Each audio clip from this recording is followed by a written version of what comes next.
Oi, gente! Tudo bom com vocês? Como é que vocês estão? E aí, tudo bem? Eu sei que ainda não dá pra sair, pra passear, fazer as coisas que a gente gosta, mas a palavra do Senhor nos diz: alegrai-vos sempre no Senhor, outra vez digo, alegrai-vos. Vamos orar? Senhor nosso Deus, graças te damos, Senhor, por mais um dia, pela nossa saúde, e te pedimos que o Senhor abençoe a nossa palavra de hoje. Em nome de Jesus, amém. Bem, há algumas semanas atrás, nós começamos a estudar o livro de Atos, que foi escrito por Lucas. E nós aprendemos em Atos como surgiu o início da igreja e como Paulo foi usado por Deus como um mensageiro, trazendo a palavra de salvação de Jesus Cristo a todas as pessoas. E eu vou pedir agora para você pegar sua Bíblia. Segura ela aí que a gente vai usar. Eu já estou com a minha Bíblia aqui. E domingo passado a gente aprendeu sobre a primeira viagem missionária de Paulo. E hoje nós vamos aprender um pouco mais sobre a segunda viagem missionária de Paulo. E vocês se lembram quem acompanhou Paulo na primeira viagem missionária? Foi Barnabé, isso mesmo. Barnabé acompanhou Paulo na primeira viagem missionária. E quando eles estavam se programando para a segunda viagem missionária, eles discutiram. Paulo e Barnabé tiveram uma desavença. Por quê? Porque Barnabé queria levar o seu primo João, também conhecido como Marcos, para a segunda viagem, mas Paulo não concordou. Paulo disse que não queria que Marcos fosse. Sabe por quê? Porque na primeira viagem, Marcos abandonou Barnabé e Paulo, porque simplesmente ele não aguentou tantos obstáculos e tanta oposição ao evangelho, ele não resistiu, abandonou-os na viagem e voltou para Jerusalém. Então, quando Barnabé queria levar Marcos na segunda viagem missionária, Paulo brecou. Paulo disse assim: não, ele não vai não. Ele abandonou a gente, então agora ele não vai. Aí Paulo, que queria levar Marcos, falou: então eu também não vou. E Barnabé e Marcos foram para um lado, para uma direção, eles foram para Chipre, e Paulo foi para outra direção. Mas Paulo foi sozinho? Não. Quem ele levou? Ele levou Silas. Paulo levou Silas consigo para a Síria e para a Cilícia. Mas dessa contenda, dessa desavença dos dois, surgiram bênçãos, porque o evangelho foi espalhado mais rapidamente com eles indo para direções opostas. E isso nos mostra que Deus é capaz de transformar problemas em bênçãos e soluções. Abra sua Bíblia aí. Abra ela no capítulo 16, no versículo 9. Eu vou ler. À noite, sobreveio a Paulo uma visão na qual um varão macedônio estava em pé, e lhe rogava, dizendo: passa a Macedônia e ajuda-nos. Ou seja, Paulo teve uma visão de um homem pedindo ajuda. Paulo, vem até a Macedônia nos ajudar.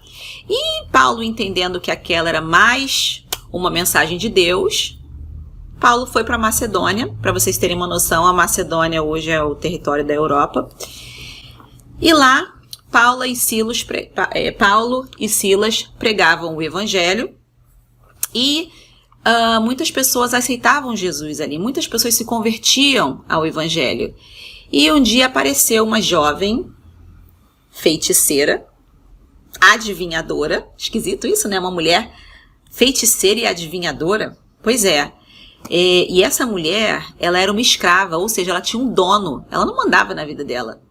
Tinha um cara que mandava nela. E ele fazia dinheiro com ela. Ele não ganhava pouco dinheiro com ela, não. Ele ganhava muito dinheiro com ela.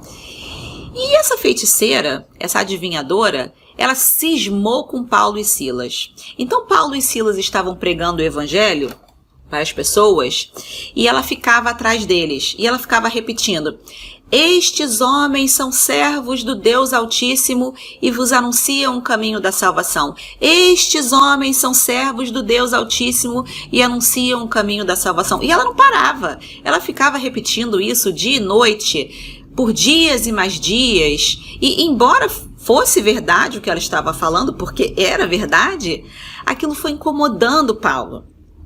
E Paulo começou a perceber que aquilo naquela mulher não era algo legal, aquilo era algo do maligno, era algo do inimigo, era um espírito do maligno que estava naquela mulher.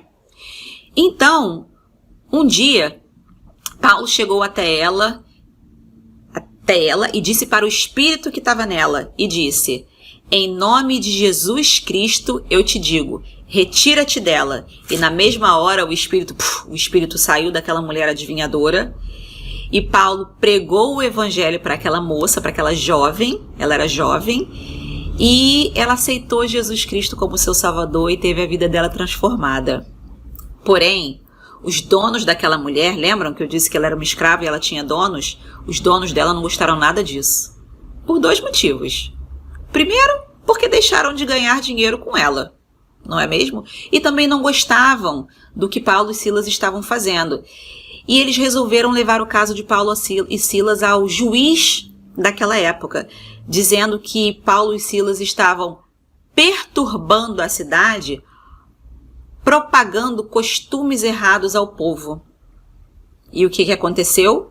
A multidão que ficou sabendo daquilo tudo começou a ver Paulo e Silas como um inimigo e foram se reunindo contra Paulo e Silas. Imagina Paulo e Silas ali no meio daquela multidão, e a multidão ali para machucar realmente Paulo e Silas. E aquela multidão foi chegando perto deles e eles vinham com açoites. Sabe o que são açoites? São como chicotes, né? E arrancaram as roupas de Paulo e Silas e chicotearam, açoitaram Paulo e Silas. Imagina a dor que foi, deve ter doído muito. Eles não estavam fazendo nada de errado, eles só estavam pregando a palavra de Deus.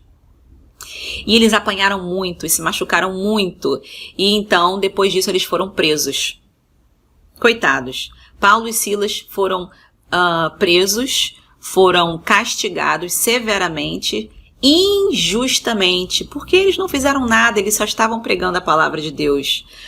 Mas a atitude que Paulo e Silas tiveram foi impressionante, porque Paulo e Silas não se revoltaram.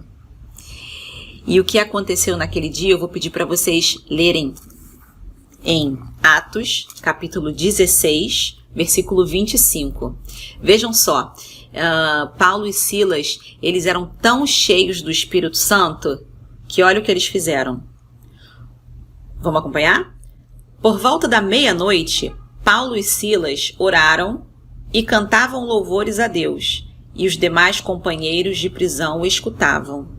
Gente, meia-noite eles estavam orando a Deus. E ali eles estavam realmente dando testemunho, porque todos os outros presos estavam escutando aqueles louvores e também foram abençoados.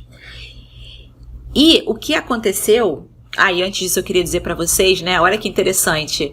Paulo e Silas foram castigados injustamente e estavam ali louvando a Deus. Eles não ficaram reclamando. E se a gente parar para pensar na nossa vida, quantas vezes as coisas saem do controle da nossa vida e a gente começa a reclamar, se queixar, às vezes coisas bobas, né?